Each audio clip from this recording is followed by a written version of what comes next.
Bonjour, on est en 2016, Emmanuel Macron n'est toujours pas ministre de la fonction publique. C'est le 26e numéro de CGTV.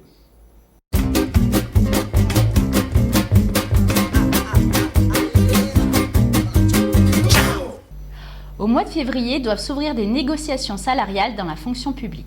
Ces négociations s'ouvrent après plus de 5 ans de gel de la valeur du point d'indice. Elles ont été obtenues par l'action syndicale, notamment de la CGT. Le 26 janvier 2016, à l'appel des organisations syndicales CGT, FO, Solidaires, auxquelles s'ajoute la FSU, une journée de grève et de mobilisation a été décidée dans toute la fonction publique. État, territorial, hospitalière, pour gagner une vraie augmentation du point d'indice, intégrant le rattrapage de la perte du pouvoir d'achat subie depuis 2010, soit moins 15%. Alors que le salaire des fonctionnaires diminue à nouveau, au mois de janvier, suite à l'augmentation des cotisations retraite, la loi de finances 2016 vient entériner le gel du point d'indice et renforcer les effets néfastes du protocole PPCR. Ce mouvement de grève s'étend dans d'autres services publics, dans un certain nombre de départements, la Poste, les télécoms, Pôle emploi. L'ampleur de cette mobilisation qui s'annonce forte sera déterminante pour les suites des négociations. D'ores et déjà, une rencontre intersyndicale fonction publique est programmée au niveau national la semaine suivant le 26 janvier pour ne pas en rester là. Le 26 janvier, pour nos salaires, décrétons ensemble l'état d'urgence sociale.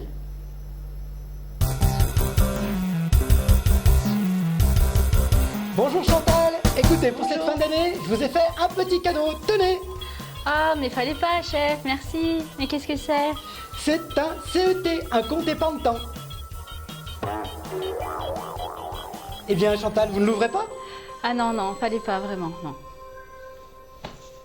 Ce Père Noël, c'est vraiment une ordure. Nous rappelons que l'ouverture d'un CET est une possibilité et pas une obligation.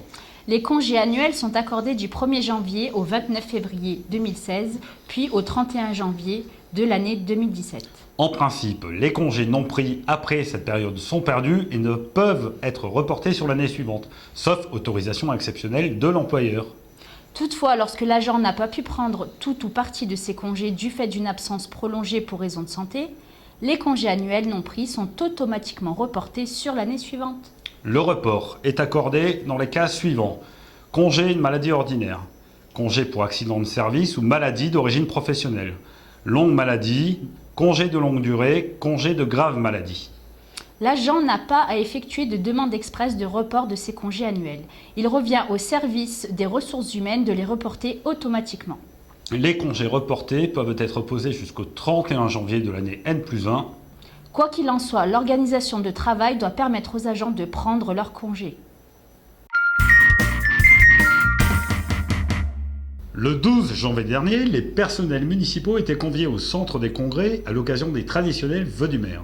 La CGT était également présente pour faire entendre sa voix, présenter ses vœux aux agents et ses priorités pour 2016. Notamment, appeler les agents à lutter contre les suppressions de postes qui ont de graves conséquences sur la qualité du service public et les conditions de travail. Exiger le remplacement des départs en retraite et des agents absents.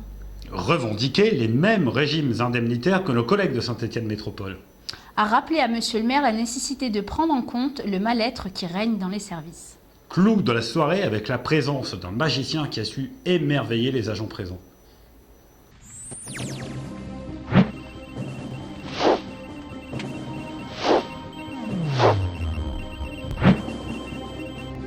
Oh là là là là là là, dis donc.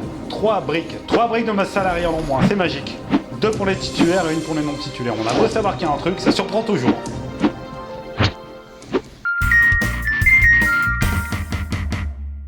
Les cantonniers et les jardiniers partagent désormais les mêmes dépôts. Hélas, c'est la Kélos. Eh oui, 40 agents pour un dépôt de vin, ça coince. Nos élus CGT au CHSCT sont donc montés au créneau. Jean-Luc Lombardo pour plus de détails. Depuis 2009, le CHSCT a constaté que de nombreux dépôts de cadres de vie étaient vétustes, voire insalubres. Dès lors, des investissements ont été programmés pour rénover et construire de nouveaux dépôts, ce qui en soi est positif. Pourtant, la réorganisation du service, les mouvements d'agents et la création du poste du soir ont créé de nouvelles difficultés. Par exemple, la mutualisation cantonnier-jardinier n'a rien arrangé. Les jardiniers ont d'importants matériels et utilisent tous les espaces, rendant les conditions de travail et de cohabitation compliquées. Plus de 30 agents ont été affectés au dépôt Gambon, alors qu'il est dimensionné pour 25 et sans possibilité d'accueillir d'agents féminins. Le dépôt Tissot, qui est surpeuplé, en attente de la livraison d'un autre dépôt fin 2016. Bref, les membres du CHSCT sont intervenus à plusieurs reprises, des solutions ont été apportées, dans certains cas, d'autres sont en cours d'élaboration. N'hésitez pas à utiliser le registre de sécurité et à nous contacter, quelle que soit votre direction, pour nous informer de vos difficultés. Pour la première fois depuis un demi-siècle, un gouvernement a demandé que soient requises des peines de prison ferme contre des syndicalistes pour avoir participé avec les salariés à des actions en vue d'empêcher la fermeture de leur usine. En même temps qu'il prépare la suppression dans quelques mois de plus que 1000 articles du Code du travail, le gouvernement a décidé de déclencher une répression sans précédent des syndicalistes qui luttent dans les entreprises. Avec les 8 condamnés de Goodyear, l'exécutif veut faire un exemple. Souvenons-nous des 5 de Roanne, 4 ans de procédure pour Intact ou plus récemment de la surmédiatisation de la chemise du DRH d'Air France. Quid de la loi d'amnistie pour les syndicalistes promis par le candidat Hollande? Le gouvernement affiche sa volonté de briser toute résistance à la destruction des emplois et de l'industrie. Évidemment, les militants de Terra en général et ceux de la CGT en particulier sont les plus touchés. C'est pourquoi nous en appelons à l'ensemble des salariés pour qu'ensemble nous fassions la démonstration de notre force. Nous devons massivement nous mobiliser pour imposer l'arrêt des poursuites contre les 8 de Goodyear en organisant le plus grand rassemblement solidaire en prévision de l'appel. Nous vous invitons également à signer la pétition en ligne sur le site de la CGT ou via notre page Facebook. A bientôt pour un prochain numéro de CGTV. D'ici là, bonne année, une santé de fer et un moral d'acier. Et n'oubliez pas, Rendez-vous mardi 26 à 11h devant la Bourse du Travail. Sur le net et dans la rue, la lutte continue. Una mattina mi sono alzato, bella ciao, bella ciao, bella